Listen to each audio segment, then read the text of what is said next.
3 billion euros, plus another 200 million as a bonus. That's exactly how much Ferrari's biggest competitor made just last year. A competitor that wouldn't even exist if Mr. Ferrari hadn't provoked him and if they had respected the opinions of their customers. Go back to your tractors, farmer. A brand that, to this day, sells not only super sports cars, but also tractors.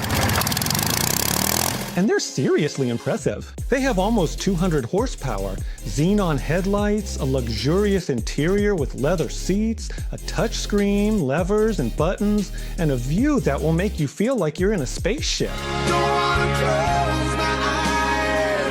For a ridiculous $140,000, it's yours. They sell about 2,500 to 3,000 units a year. Do you already know who I'm talking about? Of course, it's Lamborghini. Who else? You might be surprised, but Ferruccio Lamborghini was making these tractors long before he even thought about supercars. But all it took was one meeting with another famous inventor, Enzo Ferrari, where Ferrari laughed at him, called him a peasant, and told him to get lost. Do you know what they say about Lamborghini? That he's too uneducated to understand what he doesn't know. And that kicked off one of the most legendary business rivalries the world has ever seen. What is the price tag of the Lamborghini GT? What is the price of a beautiful woman? A great bottle of wine, a pasta you remember the rest of your life. These things are worth whatever they ask you to pay for them. You buy a Ferrari when you want to be someone. You buy a Lamborghini when you are someone. Lamborghini! By the way, I just revealed to you the secret of the best salespeople, which is how they communicate price and handle clients' objections that something's expensive. They don't actually sell the product itself, like by talking about how it looks nice or has a powerful engine or a trunk you can't even fit your groceries in. They sell the value you get, that you fulfill a childhood dream, that everyone will turn to look at you on the street, that you won't even turn on the radio because you want to hear the roar of the engine. Think about it and write in the comments how you would solve the most famous sales task in the world. Philip, sell me this pen. Because if you can manage to sell the most ordinary thing, the cheapest item I could possibly find in the store next door, then you can really sell anything in the real world. All right, now let's get back to those tractor drivers. Ferruccio Lamborghini grew up in humble conditions in a farming family, so it makes sense that he didn't have the money for some fancy car. And besides, it would be pretty tough to drift on the field with that low chassis. But the guy was a passionate mechanic, body and soul devoted to his hobby. He loved fixing anything related to farming just as much, as I love making these kinds of inspiring marketing videos. During World War II, he enlisted in the Italian army, repairing damaged equipment in North Africa until Italy capitulated and the British put him in prison. But that only lasted until they realized what a truly skilled craftsman he was. Right after that, they transferred him to the workshop so he could repair their damaged equipment for them. And when the war ended, when Ferruccio was released and realized that instead of digging in the dirt, he'd rather tinker with engines, he founded a small startup called Lamborghini Trattori in 1948. His business model was really simple. He wanted to go to car junkyards and buy up destroyed military vehicles, which there were a ton of after the war. He would repair them and turn them into tractors. To the future of the Lamborghini tractor. We did it. We did it. However, he needed money to get started, which he didn't have. That's why he convinced his father to put up the most valuable thing he owned as collateral at the bank. The farm he had carefully built up over the years for his 5 sons. Just think about how much he had to trust Ferruccio. What a huge risk that was. But at least by doing that, he completely shattered the biggest career myth about self-made people. About all those successful and famous folks who supposedly just worked extra hard, studied, were persistent and disciplined, and then success just happened. That's total nonsense. There is no person, no matter how skilled, intelligent, or talented, who can succeed alone without help from others. Not even if you were Arnold Schwarzenegger himself. I always tell people that you can call me anything that you want, but don't ever call me a self-made man. Everyone needs the help of family, who create a safe environment and conditions so they can develop their talent. Everyone needs a school that provides them with the necessary education. Everyone needs a Philip, someone who motivates them to get off their butt and start working on their dreams. Everyone needs the help of friends who won't abandon them when they run into trouble. Everyone needs the help of colleagues who give advice, point them in the right direction, and lend a hand so that, in the end, someone else is willing to buy what they've made. And of course, everyone needs the help of bosses, clients, and customers who give them a chance and buy and pay for their product. The luckiest people have a bit of everything, while those less fortunate might be missing something. But the truth is, there isn't a single living being on this planet who could succeed completely on their own, without anyone else. And as you just saw in all those photos, I'm no exception either.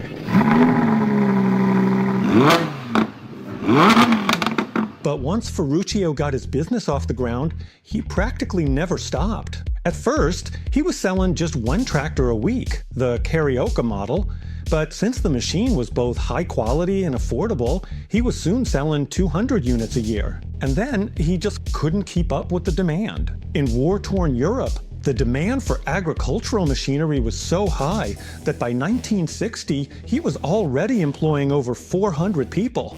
And the assembly line was churning out 25 tractors a day. From a tiny farmer in a tiny village whose father had to vouch for him just so he could get a loan, Ferruccio became a well-known and respected businessman, one of the richest people in Italy. Since he knew how to enjoy his money and still loved tinkering with engines, he bought himself nice, expensive cars and would upgrade and tune them.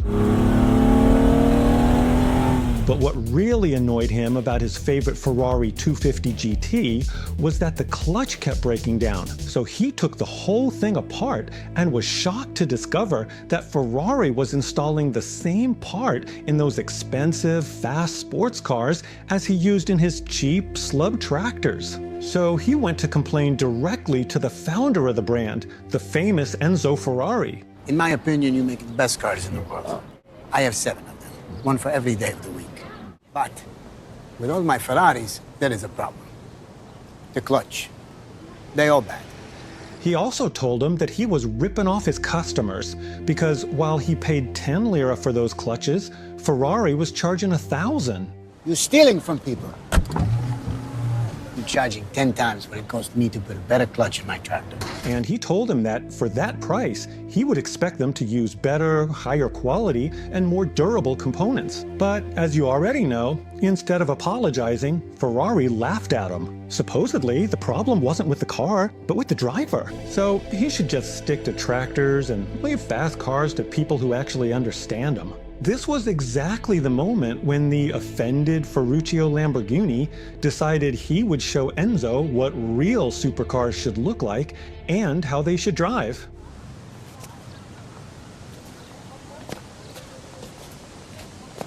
So he converted his tractor factory into a car factory, poached a few mechanics from Ferrari, and in just 4 months built the first Lamborghini prototype. Not the 250 GT, but the 350 GT. So everyone could see it was 100 times better than that Ferrari, with a top speed of 155 miles per hour.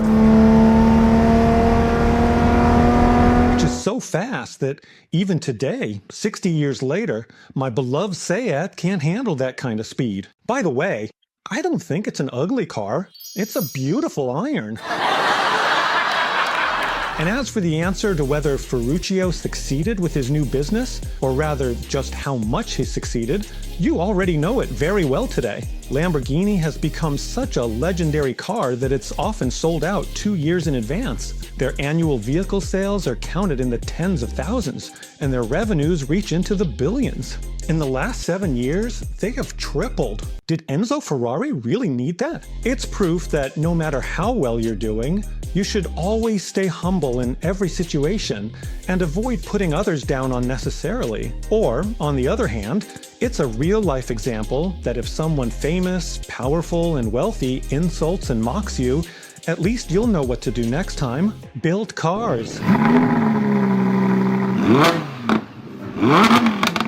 But don't think that changing your business, switching from tractors to cars, is something rare, unheard of, or extraordinary. There are plenty of examples in the world of mega famous companies that started out in completely different industries. The founder of Avon didn't sell cosmetics at first. He was a door-to-door salesman selling books. Later, he realized that if he offered women a free perfume as a gift, they were more likely to open the door and buy from him. So he just ditched the books and started a perfume business. Lego was founded by a carpenter. He made everything from wooden ducks and toy cars to ladders, ironing boards, and even Christmas tree stands. It wasn't until his company burned down 3 times that he finally gave up on wood and focused solely on plastic bricks. Samsung started out as a wholesale business, selling fish, vegetables, and noodles. Later, they began producing sugar, soy sauce, instant soups, and sweets. Then they added textiles as well. After that, they even became an insurance company. They did business in shipping and the chemical industry. Their construction division built the Burj Khalifa, the tallest building in the world. Samsung also operated its own hospitals, schools, and training centers.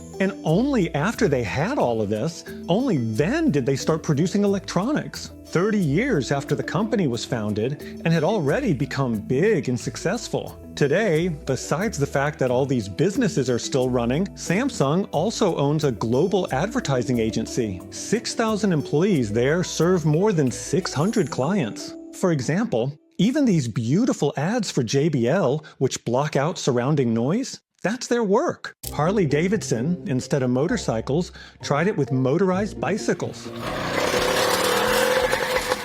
Very similar to the Czech car manufacturer Skoda. They also started out with bicycles, then added a motor to them and made motorcycles. Only after that came cars. Sledujete náš nejnáročnější test. 1080 kilogramů nesou jen dveře. Peugeot was a steelworks company. They made umbrella frames, corset frames, coffee and pepper grinders. In fact, they still sell those today. Yamaha started with musical instruments, BMW used to install engines in airplanes, and Toyota made weaving machines. Nokia made everything from boxes, paper, and toilet paper to shoes and tires, and even radios and televisions. And only after that came their cell phones. Tiffany, that luxury jewelry brand, actually started out as a stationery and haberdashery shop. YouTube was supposed to be an online dating site. Shell used to import seashells. That's actually where their name comes from. Colgate and Wrigley both started out with soap and only later moved on to toothpaste and chewing gum. Sony first made rice cookers, then moved on to repairing radios. LG used to sell face creams and cosmetics, while IKEA started out with pens and socks. 3M, the company thanks to which the world knows adhesive tapes. And these sticky notes actually started out mining minerals. That's also where the name 3M comes from. It stands for Minnesota Mining and Manufacturing. Berkshire Hathaway wasn't always a big investment holding company. It used to be a textile firm. WPP wasn't always the world's largest media and advertising agency. They used to make wire and plastic baskets. WPP actually stands for Wire and Plastic Products. And Nintendo started out making playing cards. They only added video games 85 years later. I could go on for a long time, but what's the point? My point is clear. Just because you're stuck somewhere now doesn't mean you have to stay stuck there tomorrow. Just because a certain business is supporting you now doesn't mean it'll keep supporting you tomorrow. If you finally find the courage to keep searching and experimenting with new opportunities, you'll very likely end up in completely different places. Better and more profitable ones. There's a reason people say that a shark that stops swimming dies. So keep swimming.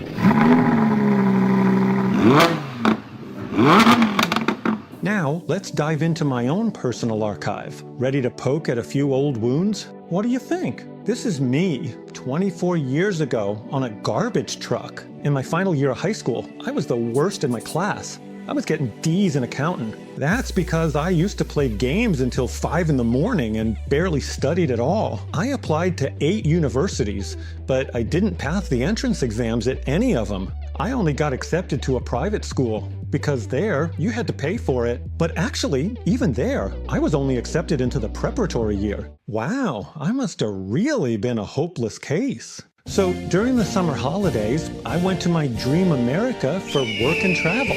Or in my case, more like work and work to earn money for a new computer, right? I worked in the kitchen. This was my station. I was both a dishwasher and a pizza maker. They kept moving me around everywhere. Then I also sold ice cream, pulled weeds, and at the mini golf course, I was that guy who gives you the clubs and balls. But you know what? They fired me from everywhere. I was slow, scooped small portions, and didn't get along with my supervisors. Honestly, I was a total disaster. Get out. My personal record was picking strawberries. I didn't even have time to take a picture there. After 3 hours, they told me, Go home, and we'll call you. which basically means they'll never call you. Honestly, I ate more than I put in the basket. I didn't know the boss was watching me with binoculars. So at another job, they had me collect trash. I drove around the resort in a golf cart like this one, but only until I accidentally crashed it into the boss's car.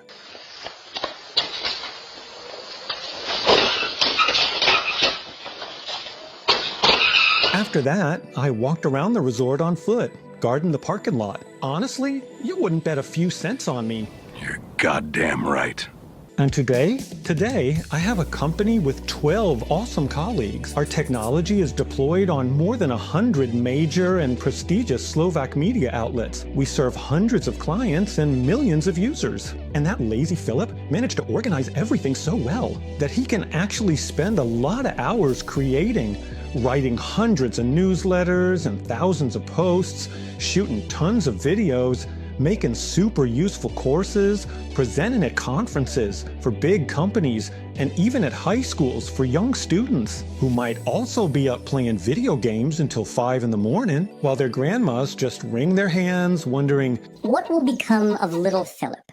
Even at those schools where I was once kicked out through closed doors, meaning I didn't pass the entrance exams, I came back in through the window as a teacher. Nice. So next time you're feeling unhappy about where you are, about working at some stupid or pointless job, thinking that you're not getting paid enough or people are ungrateful, always remember this photo. Remember that garbage man. Just because you're in a place that in your eyes seems like the lowest of the low jobs, so low that it offends your ego, that absolutely doesn't mean you can't apply to Google, Apple, or Kuna and that they won't hire you. Because if you judge a fish by whether it can climb a tree, it'll spend its whole life thinking it's stupid. Don't feel sorry for yourself. Go work on your dreams. Do what you truly love and cut out everything else. That's when you'll feel real fulfillment and happiness. Be persistent and consistent, like marathon runners. That's how you'll really master your field. Create and share content about it, and share your knowledge with the world. This is how you'll build a strong personal brand and establish yourself as an expert. And everything else will work itself out along the way. Trust me, I've tried it myself. And above all, please, don't believe all those fake gurus and influencers. These people, everything they brag about, their successes, expensive cars, and private jets, is such a big fake that if it could, it would speak to you in Chinese.